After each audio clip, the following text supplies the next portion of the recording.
அஸ்ஸலாமு அலைக்கும் வரஹ்மத்துல்லாஹி வபரகாத்துஹு. நம் அனைவராலும் கேட்கப்பட்ட துஆவுக்குரிய பிரதிபலன் இதோ கிடைத்திருக்கின்றது. அல்ஹம்துலில்லாஹ். தரீகாவாதிகளின் வதந்திகள் முறியடிக்கப்பட்டுவிட்டது. பிரபல இஸ்லாமிய அழைப்பாளர் கண்ணியத்துக்குரிய மௌலவி அப்துல் ஃபாசித் புகாரி அவர்கள் தொடர்பாக வெளிவந்த வதந்திகளுக்கான தெளிவுகள் இதோ. அவர் கைது செய்யப்பட்டதாக வெளியான செய்தி முற்றிலும் பொய்யானவை. விசாரணைக்காக போலீஸ் நிலையம் அழைத்துச் செல்லப்பட்டு பின்னர் அங்கிருந்து அவர் வெளியேறிவிட்டார். மற்றும் தற்பொழுதாக மீடியாக்களில் அதிவேகமாக பரவி வந்த 10 கோடி ரூபாய் பண மோசடியில் ஈடுபட்டதாக கூறப்படும் விடயமும் பொய்யானவை. அவர் பல ஆண்டு காலமாக வியாபாரத்தில் ஈடுபட்டு வரும் நிலையில் அவரிடம் பலர் முதலீடு செய்துள்ளனர். இதில் இலாபம் ஈட்டி வந்த நிலையில் துரதிர்ஷ்டவசமாக நஷ்டம் ஏற்பட்டுள்ளது.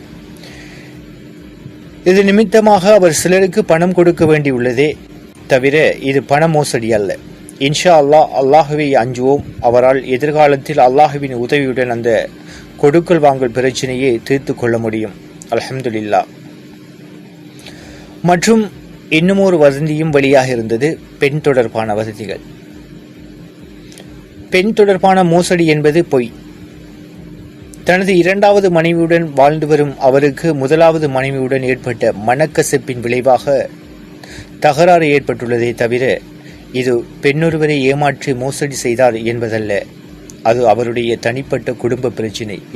எனவே அதுவும் பொய்யான ஒரு வதந்தியாக இருக்கின்றது. அவருக்காக நாம் கேட்கப்பட்ட துஆக்கள் அல்லாஹுவிடம் சென்று விட்டது. அல்ஹம்துலில்லாஹ். எனவே உண்மைக்கு புறம்பான செய்திகளை பரப்பி இன்பம் காண்போர் அல்லாஹுவை அஞ்சிக் கொள்ளட்டும். அப்துல் ஃபாசித் புகாரி அவர்கள் தொடர்பான காணொளி வெளியானதை அடுத்து நான் தேடி அறிந்த தகவலே இவை. இந்த குற்றச்சாட்டுகள் தொடர்பாக அவர் விரைவில் எமக்கு தெளிவுபடுத்துவார் என நம்புவோம் இன்ஷா அல்லாஹ்.